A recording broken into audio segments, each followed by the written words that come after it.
The poem is called Brother Anthony, subtitled Or the Inconvenience of Christ.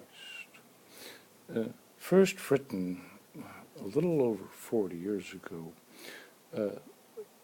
gone back to rewritten somewhere like 20 years ago. Here's my poem. Brother Anthony, or the Inconvenience of Christ.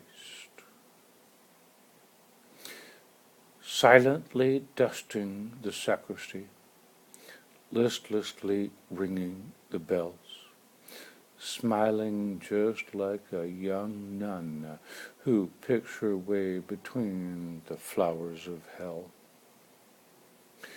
It was only a village, a church, having been dedicated to the local Our Lady, who could have easily been the village nurse, or the Sibyl coming before some sunny side defender of the narrower door had slain the Sibyl's dragon. And there was Brother Anthony, whose spirit I've seen in weightless men once or twice since then. He was laying the fresh flowers with burnt orange names out around the mounds of grey bone mould and flattened out matter. What was curious about him was how he maintained that I know what you don't know kind of grin as he walked the graveyard grass.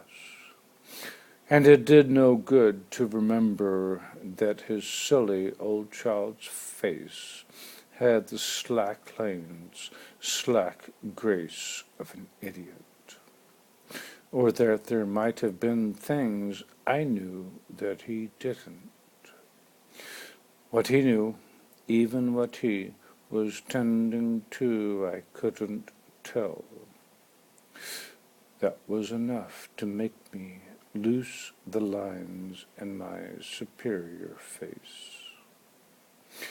It was just something that looked awake in him, some name place that must have had him held, some body talk memory, some forgotten imprint that was living on in him while he went bending down, moving through, bending down again with those flower bunches he kept arranging.